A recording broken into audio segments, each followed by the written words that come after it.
मैं उस स्तर से हूँ क्योंकि जमीनी स्तर से जुड़ा हुआ हूँ ना मैं भाई।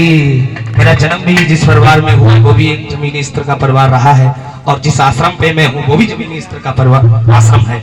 तो इसलिए मैं हर तरीके से व्यवस्था को एडजस्ट कर लेता हूँ। एक भजन मैं सुना रहा हूँ। ये भजन अब मैं प्रवचन ज्यादा नहीं दूंगा क्योंकि आपको भी अगर बोरियत लगे तो क्या फायदा, लेकिन मैं उस भजन से सीख भी मिलेगी। ये भजन श्रीमद् भागवत कथा में नहीं है, ऐसा कहीं लिखा नहीं है, लेकिन राइटर ने लिख दिया है। एक बार रुक्मणी जी भगवान श्री कृष्ण के पास बैठी थी, तो रुक्मणी जी ने कहा ये बताओ कि राधा कौन है, कि हर बात में राधा की चर्चा आप बहुत करते हैं। पैर दबाए दबाए हम मरे जा रहे हैं, पानी लाए लाए हम मरे जा रहे हैं और आप राधा की तारीफ करते हैं। तो भगवान श्री कृष्ण ने जवाब दिया, सुनिएगा यहाँ पर बैठे हुए भक्तों।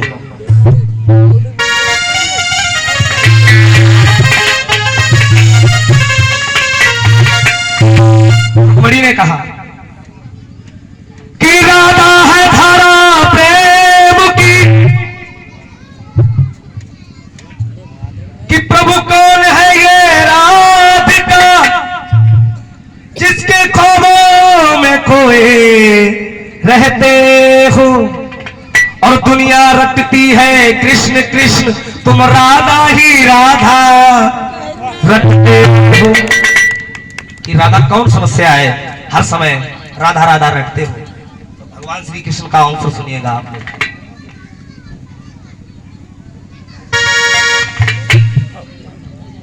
किस दिल में कुमंदिर है, कहा कि राधा कौन है, कि राधा है धारा प्रेम की, जो इस ब्रज के अंदर बहती है। इस दिल में एक मंदिर है, इस मंदिर में राधिका रहती है। तो 100 चूनों की बुरी हो, एक नारी दूसरी नारी की तारीफ कैसे सुन सकती है, फिर उसमें अपने पति देव के महाराज के मुख से। वो तो रुक्मणी थी, लेकिन आज की कोई पत्नी होती सर फोड़ देती, बोले तुम्हारे दिल में बसती है राधा, मरे हम रह रहे हैं। रुक्मणी ने कहा प्रभु तो हम परीक्षा लेंगे अगर इतना प्रेम है। अब रुक्मणी राधा के और कृष्ण की प्रेम की परीक्षा कैसे लेती है। रुक्मणी ने एक लोटे में खौलता हुआ गर्म दूध लिया और राधा जी के पास पहुंच गई और कहा कि वो वियोगिन थी श्याम की, उस वियोग में जी गई। गरम दूध रुक्मणी ने दिया,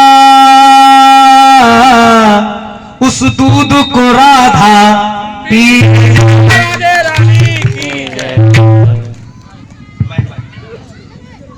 जब राधा ने दूध पी लिया, अब देखिए प्यार किसे इसे कहते हैं प्यार। हेलो, कि रुक्मणी ने जब पलट के देखा तो जाके पिलाले पड़ गए।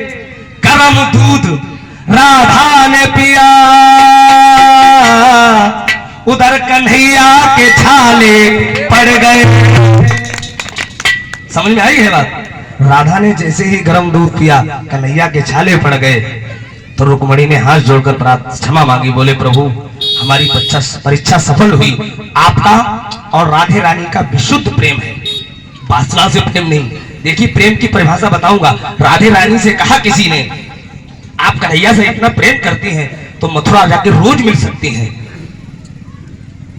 तो राधे ने जवाब दिया कि कन्हैया को मैं अपना प्यार मानती हूं और एक प्यार करने वाला हमेशा यही सोचेगा कि जिसको मैं प्यार करती हूं या करता हूं वो हमेशा खुश रहे, उसकी लाइफ में कोई प्रॉब्लम ना हो। अगर मैं वहां जाऊंगी तो राज का राजकुमार है, मैं गांव की एक छोरी हूं। अगर मैं यहां से जाऊंगी तो कन्हैया के स्वतंत्र जीवन में मेरे जाने से बाधा बन जाएगी। महाराज प्यार ये होता है। जब कन्हैया के छाले पड़ गए तो राधा रानी भी आई। राधा रानी ने कहा कोई बात नहीं, आप कुछ हाल चाल बताओ।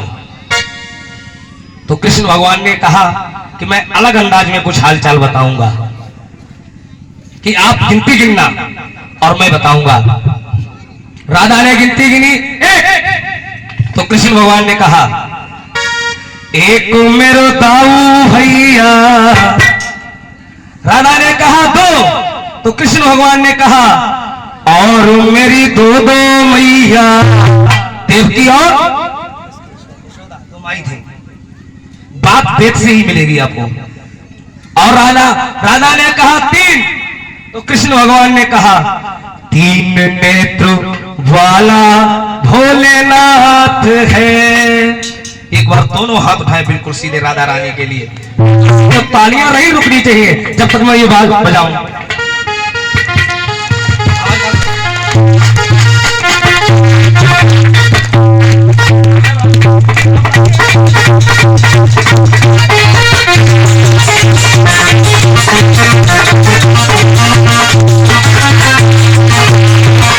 संगीत में हमके दासी गुरु जी हैदलपुर में।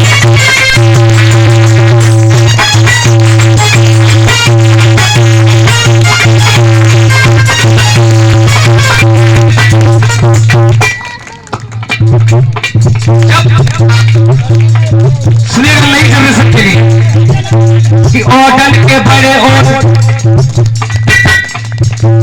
फ्रॉडन के बड़े फ्रॉड। लोग अपने आप को बहुत बड़ा फ्रॉड समझते हैं लेकिन कन्हैया से ज्यादा फ्रॉड भी कोई नहीं है। ओ राधा कृष्ण भगवान की ऑर्डर के बड़े और फ्रॉडन के बड़े फ्रॉड और गॉर्डन के बड़े गोडपा के बिहारी जी।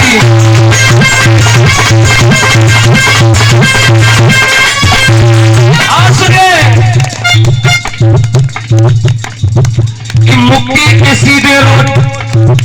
भगवान का नाम लेने से इंसान की मुक्ति हो जाती है। इसमें कुछ इंग्लिश के शब्द हैं, मैं समझाते हुए चलूंगा। हमारे सभी पढ़े लिखे हैं, आप एक बहुत अच्छे फैमिली से बिलोंग करते हैं, अच्छी बात है, लेकिन मैं पूरी समझाऊंगा जो बड़े बुजुर्गों के लिए समझ में आए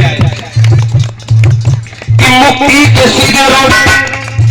बहुत अच्छा बजा रहा है। एक बार जो ढोलक बजाने के लिए तालियां बजाओ, क्योंकि संगीत वो होता है तो एक दूसरे को समझा जाए। क्यों भाई, अब मैं शास्त्रीय संगीत गाऊं तो क्या फायदा?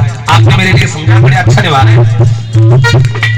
हाँ जी बात कि मुक्ति के सीधे रोड